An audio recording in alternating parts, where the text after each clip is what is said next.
Hey everybody, two Alpha Gals here. I'm Debbie Nichols. And I'm Candace Mathis, and you're listening to In the Tall Grass, where we're sharing stories of reinvention, resilience, and rediscovering joy. Whether it's facing Alpha Gal syndrome or any other redefining chapter of life, we all have to learn how to navigate the journey through the tall grass. So here we go. This past summer on our podcast, we interviewed Taylor Ernst, an avid hunter and outdoorsman. After hearing how Taylor's story resonated with our listeners, we decided we wanted to do a deeper dive into approaching the great outdoors from the perspective of an outdoorsman who is living with Alpha Gal syndrome. So we're proud to present our first episode of this new series, Fresh Tracks with Taylor. Enjoy.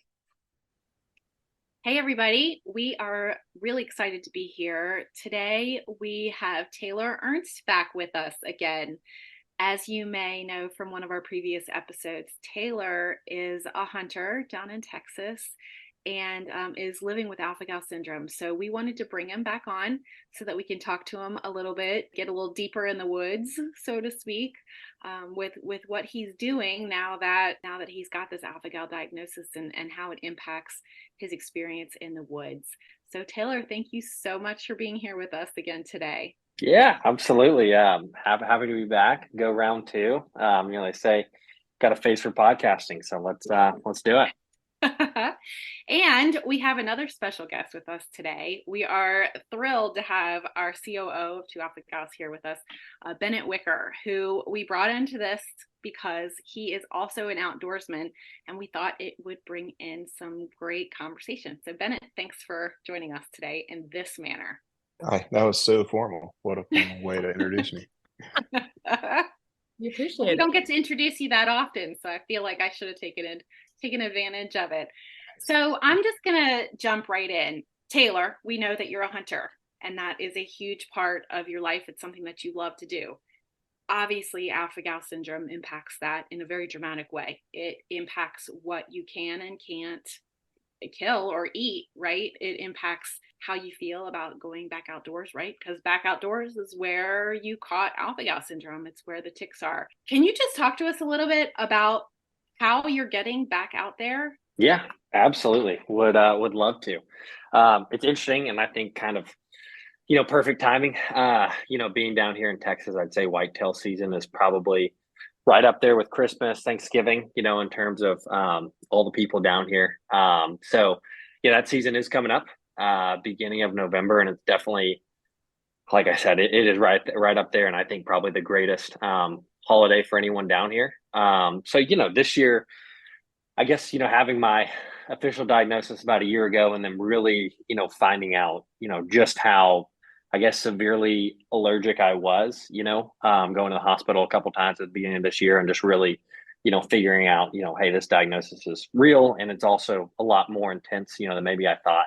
And I think, one thing that kind of came across my mind as I'm kind of getting ready, I guess, to go out to the ranch, is just how different it's going to be compared to the last 15 years, right? Where typically it's just like, man, you load up your buddies, grab your guns, you plan on getting food and stuff like that. And in the small town that we hunt in, and that's kind of that, we go off the grid for 3 or 4 days and, don't really think anything else of it, right? We got our dogs, our guns, and our friends, and that's pretty much that.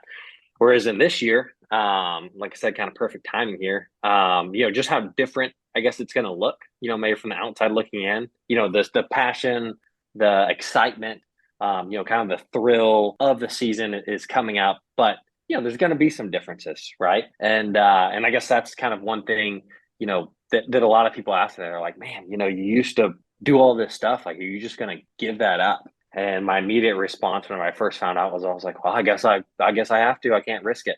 And the more I thought about it and kind of the more I prayed about it, I was like, why in the world would I give up something that's such a big part of, who I am, and has also kind of helped kind of develop me into the kind of the man I am today. And so, this year specifically, one thing we were kind of talking about a little bit before this got started was, the differences, right? So, we hunt in a real small town called Menard, Texas. It's about 5 hours from where I live in Texas. And, typically, we just run up there and there's a little grocery store and there's a Dollar General, and we'll grab the $2 6-pack of hamburger meat, and some sausages, and maybe a couple things of Gatorade, and that's kind of our weekend. And that'll kind of last us, and we'll typically bring deer sausage or whatever it is that we had from the season before, and that's we basically live off that, and then whatever else we're able to harvest during that trip. This year it's funny now because I'm like, man, I actually got to do some pretty serious planning. And so, this year I've kind of already kind of dedicated a day, before we leave, just because, you can't find good alternatives at a Dollar General in a town with a population of 900, unfortunately. And the only restaurants there is, I think, Dairy Queen. So, not really a good source of maybe, some places where I can eat.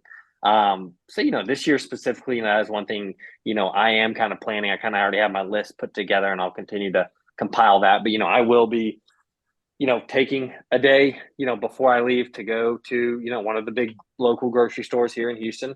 And, just kind of getting everything that I need to last me for 4 days, because I think the closest, store that would have anything that I could need is, maybe 2.5 hours away.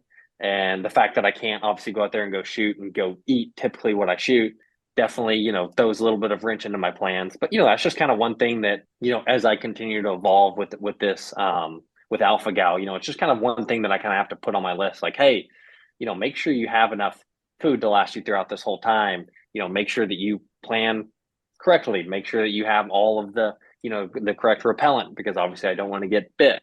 Again, obviously, because that could potentially cause a reaction, make sure I have all my EpiPens packed, just because the nearest hospital is about 2.5 hours away.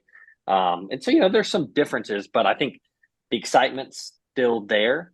It's just a little bit matter of, being a little bit more prepared, and then, just doing everything correctly, right? Doing everything to make sure I put myself in the best spot to be successful. And then also knowing, like, hey, even if I check every single freaking box out there, something could still happen.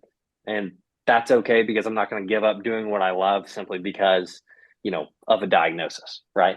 So that's kind of where I'm at, and just kind of gearing up towards, this upcoming whitetail season. That's awesome. I have two really big takeaways from that. First, the restaurant in the town where you're going hunting actually has dairy in the title. Like, it's actually named after something that is trying to kill us. Second, and I think this is even more important, is that you are getting back out there. And that's something that we need to acknowledge and drive home, is that here is something that you love that has to change in order for you to do it. But you're willing to do that. You're willing to reinvent this process. I'd love to talk a little bit more about what you're doing to reinvent the process yourself. I know you shared with us that one of your goals since your alpha gal diagnosis is to help other people, right? You've said, and I hope you don't mind me sharing this with our listeners, but if your experience can even help one person, then it's worth it. And so we know from our perspective that your experience is actually helping quite a few people, because they tell us the impact that you've had on them. But if you can talk to us a little bit about what hunting looks like now for you. I mean, I know that we can go down all these different rabbit holes on preparedness and what you need to do ahead of time and what you're going to need to eat. And we're going to get into that as we expand on this episode and this series with you. But hunting itself, are you going out there? I mean, are you shooting mammal? Obviously, you're not eating it. What does it look like for you now? Yeah, no, great question. So, and that's kind of like I say that's kind of the core difference, right? Is like, it goes from, hunting, being out there kind of typically just all being about, maybe me, like, okay, I want to go get the biggest buck, or, I want to go harvest the animal, the most mature deer, so I can have the most meat to last me into the next year. Or, I want this to be about, me checking this off my list, or doing this thing, or having, this trophy that I can kind of, brag about. And then also, have a way to sustainably feed me and my friends for a while, and I'd say that is the biggest change, right? Is going from, hey, this is something that I really, really want to do, to sort of, hey, this is something that I'm going to help others do. Right. And so, as I kind of get ready for this year, I've got a couple of friends that are going to be joining me, on this trip. And we always it's typically the same kind of group that's been going out there the last couple of years, and obviously, typically it would be kind of like, well, man, if something big comes out, I'm gonna be the one shooting it. But if we could get you guys on something, or if you guys can, tag along, like they're just there for the ride. Whereas that perspective now has kind of shifted, right? And so I think, really the big difference for me is I'm kind of going from, the hunter to sort of the guide, right? The helper, the one who's kind of pushing them towards meeting their goals, right? To where it was kind of goal based for me. Now, it's shifting. My perspective has definitely shifted towards, hey, let's them help. Maybe let's help them get, maybe the animal of a lifetime. Let's help them, be able to take their first animal. It's like them help them and be able to achieve their goals. And so, that's a big thing, right? Because when I'm out there, if we're doing, a typical spot and stalk hunt, or, we're setting up over a watering hole or something like that, I'm always thinking, okay, if I'm sitting here, like I need to make sure I've got this tree in my view, I've got this stump right here, I've got this rest that I'm kind of thinking about taking here. Okay, if it comes out from the east, I know I'm gonna be ready. If it comes out from the west, it's just a simple shoulder turn, and and things of that nature, to where I'm always kind of like thinking like, what could happen and how could I prepare for that? And just I guess sort of the difference now is like hunting itself is already very, very difficult, especially depending on the terrain and stuff like that where you're hunting in. And now, you kind of add this extra level of like, okay, well, now you're taking someone out there who maybe hasn't grown up hunting. And for the most case of my friends that are coming out there with me, they have not grown up hunting. They've grown up in different states where, that's just not really something they do, or maybe the parents didn't do, but they're extremely excited about it. I've had multiple people tell me, they're like, man, I grew up in Texas, or I grew up in Florida, or, I grew up here, but they're like, man, I never, ever even gave a second thought to hunting. But they're like, we would love to go. We've heard all this stuff. You've shared, a lot of your stories with us. You shared a lot of your, meat and everything like that with us. And they're like, man, we want to get into it. And, whether it be, they may work at a company where they took them on their first hunt, and, I'll have guys call me and they're like, hey man, so-and-so just took me on, one of my clients just took me on a hunt with them. And he's like, that was the most fun I've ever had. Can you take me? And where in the past would be like, yeah, for sure, I'll take you. You can come watch me shoot this deer, or, you can come watch how I do it. And maybe you can learn something from the story. Now it's like, yeah, I would love to take you out there, put you on an animal, put you in a position to succeed, and watch you maybe be able to achieve something that like you didn't know that you were interested in, and that now you kind of sparked this interest. So, that's kind of the big difference is, especially in, sort of a spot and stalk scenario or something like that, when I'm going out there, I'm typically checking the wind, I'm checking all my surroundings, I'm obviously moving very quietly, and, I'm doing everything possible to get myself in the best position on an animal. If they're 3, 4, 500 yards away to where I'm putting a stalk on them, I'm putting myself in that position to take that shot. Whereas now, if I was hunting with someone else, they'd sort of be, kind of behind me with binoculars, just kind of watching, or I'd have them set up, a couple hundred yards away, and they kind of like let me know which way to go, especially if the animal were to move. And to where now that's shifted towards, hey, I've got to make sure these guys can get the shot, and they may not know exactly how to set up on a tree. They may not know exactly how to, rest their gun into the best position. They may not know, hey, this deer, based on, decades of hunting, it's typically it's going to move this way, or, you've got to watch where the wind's going. And so, being able to kind of shift, I guess, that perspective to where, it's them that's going to be the one pulling the trigger, or them that's going to be able the one who has, the opportunity to harvest that animal. It's a completely different dynamic, because it is hard enough for me to do, and I fail more times than I succeed, 10x. But trying to get someone who's never done that to where it's a completely different field for them, and to be able to put them on that, and to sort of change that perspective to where it's like, I want them to be able to get on this animal.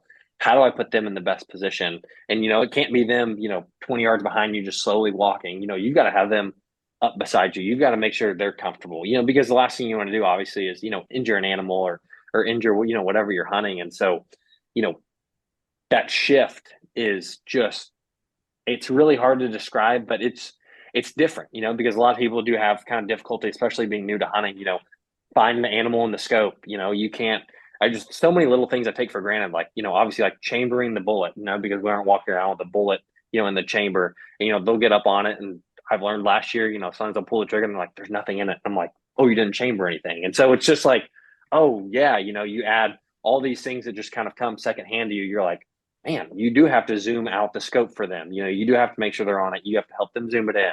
Sometimes you have to help them chamber the bullet. You've got to make sure they wait till it's broadside. You're kind of giving them the permission whenever it's safe to shoot to take the ethical shot. And so, you know, as difficult as it is for me to be able to go do that, it's obviously a lot more difficult for them. But in that difficulty, you're able just to see so much more joy whenever it does happen, right? And I used to think that, if I didn't shoot anything, that it was just a waste of a trip. And it was just like, you know what? This is when I was a little bit younger, but I was like, that was such a waste. Like, I can't believe I drove, 12 hours round trip. Like, I didn't even get anything, this and that. And now it's like, for me, it's like, if I can just put a guy on a doe, and he gets to take his first animal and have meat to share with his friends or his wife or, his significant other, whatever it is, that's freaking awesome. I mean, that is so cool. And so now it's like, I could, not that I could care less about pulling the trigger, but, my desire to go out there and shoot, typically mammal-based stuff has gone down a little bit, right? Just because I can't eat what I harvest.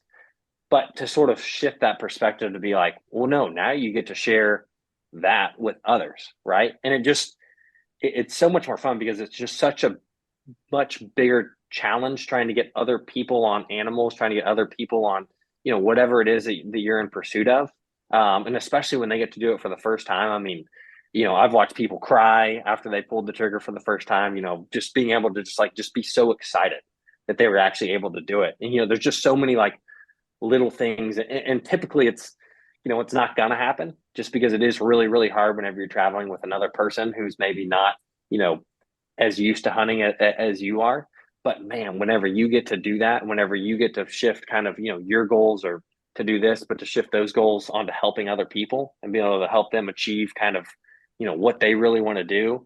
I mean, it is awesome. You going from the hunter to the guide is something that I never thought in a million years I would ever even want to do. But now it's like, man, I'd rather, if I can go out there and never pull the trigger, hey man, I'm pretty happy, as long as I can see this guy succeed or this girl succeed and be able to do something that she's never had the opportunity to do. And I get to be the person to help push them towards that. And obviously, my diagnosis has kind of shoved, I guess, not necessarily that responsibility on me, but, it's kind of taken, I guess, a little bit of kind of the thrill of me going out and harvesting something. But, it's given me this huge platform now to share something that I love so much and be able to share it with others and show them how to do it in an ethical way. And really, it is so much harder, but just like everyone says, the harder the times, the tougher the times, whenever it gets going good, it's so much sweeter. Right. And so, navigating that has been a little bit challenging. And I think last season was, I got a little bit of a taste of it, but this season I've got 3 guys or 4 guys coming out there. And I think 3 of them or 2 of them never shot an animal. And so, we've been practicing shooting and, practicing techniques, but, whenever you get out there in the field, it's completely different, right? Everything that can go wrong probably will go wrong. And so, if we are fortunate enough to be able to harvest something like that and I'm able to put them on that, I mean, that's better than any bucket list goal I could have. And it's funny to say that because I didn't grow up that way. I always kind of grew up kind of, I guess, maybe being a little more self-centered whenever it came to me being in the woods, but being able to share that experience and that kind of that hope and that just like that excitement and that giddy is just awesome, and I just think it's something that I'm really looking forward to doing this year. And, whereas in the past, I just go out there and be like, hey, you can watch me shoot this, or, you can tag along with me if you want. To where now it's like, no, we're going to do everything possible to get you your first deer. Like, and we're going to do it the right way. And it's going to be awesome. And if it doesn't work out, hey man, we had a great weekend and, you learned a lot. And I learned a lot about how to be able to help you and other people in the future. And so, shifting that perspective is kind of all about really everything, and that's kind of life, right? Because life's never going to be perfect and it's going to constantly throw you curveballs. And it's just a matter of, getting up to the plate and just keep swinging, whatever that may look like. So that's kind of where I guess I'm sort of headed in terms of, shifting my perspective as, my first real whitetail season kind of comes upon me with this alpha gal diagnosis. And I'm it's funny. I'm like more excited now, and I text them all the time now, as opposed to where I was in the past. Like, man, I can't wait for me. But now it's like, I can't wait for you guys, I think it's so amazing to hear kind of the breakdown of those steps in the process, if you will. You've had that perspective shift through a really struggling health diagnosis. And one of the reasons we wanted to bring Bennett onto this is he grew up, on the coast in North Carolina, saltwater fishing. Like I hear so many overlaps. Like even if you haven't been through a health crisis, there's still so much that growth that happens, I think, through experiences. And then you help this ripple effect with all of these other people, right? Like you're helping them reinvent themselves through your hunting space. And I feel like Bennett does the same thing now in Colorado, fly fishing and helping guide other people on this process. And I'd love to bring him in to kind of overlap all of this. I just think it's really beautiful to talk about. And especially Debbie and I are not hunters. So listening to the intricacies of this, like it really kind of blows my mind because it's things I never thought about. I think the biggest similarity for me is like you're just kind of out there when you're doing the things that you like. And so there's a lot of stuff that you have to handle on your own, right? So like you're clearly looking forward to whitetail season. But you really just barely touch the surface on all of those other things that you're going to have to do just for yourself for you to even get to the point where you can even start walking in the woods.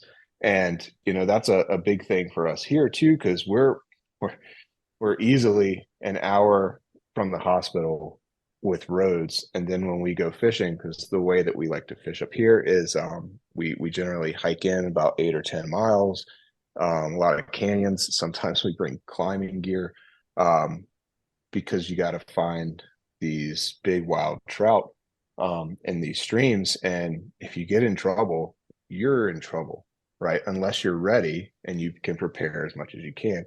And I feel like that's a mind shift that you're ready for, or you need to get ready for just being exposed and out there, or with a medical condition that needs attention.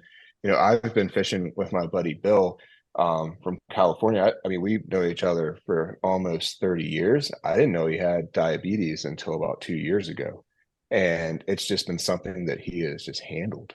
It's quietly something that he took care of, and it was never an issue. For us, it would have been nice to know about it as someone who's way out in the woods with them. And I imagine it's really similar for you and your hunting buddies. It's something that you're going to handle, but probably something that you need to also prepare them for too. They need to know how to give you the EpiPen just in case. But that's kind of the mindset shift that as I'm increasing in age has been a big priority for me.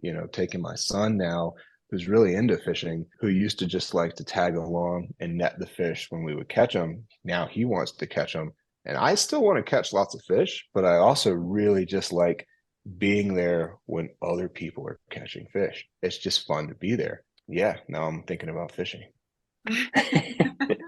No, I think that's kind of spot on, right? Is like, obviously like a lot of that stuff does change, right? So, going out there and, you just kind of have to be cognizant. Obviously all my friends have kind of been with me and really just helped and loved and supported me as I kind of go through some of the tough times, especially early on.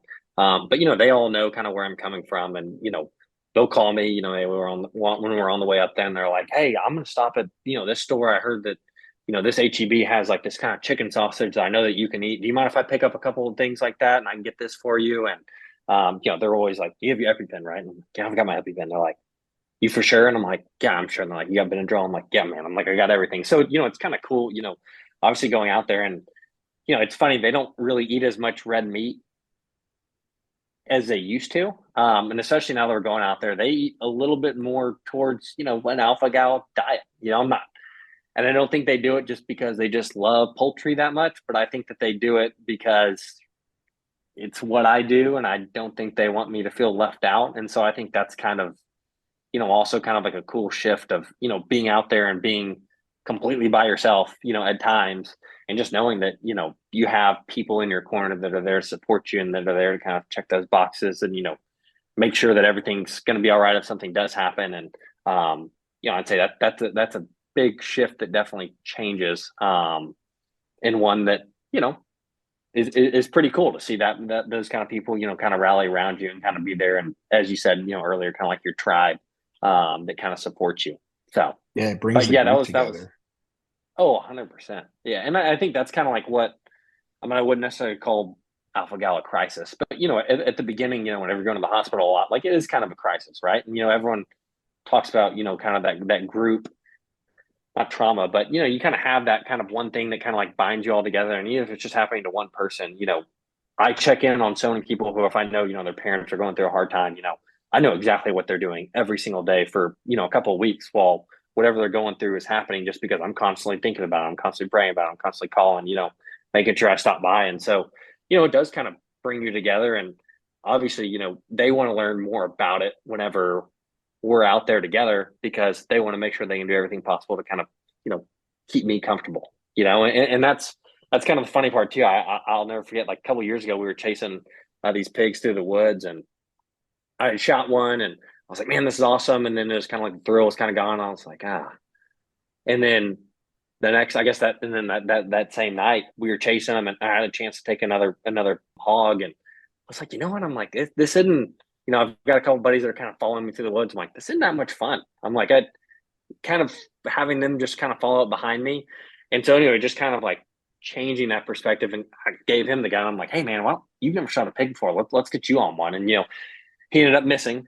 But just like the excitement of changing that perspective from where it's like all about me to being like, oh, like I want this guy to be able to succeed. And, obviously it ended up happening, but if it were to happen, man, it would have been so special. And we talk about him, and then we give him a lot of crap for missing it. But, we had so much fun, just that whole experience of him being the one in kind of the driver's seat, per se.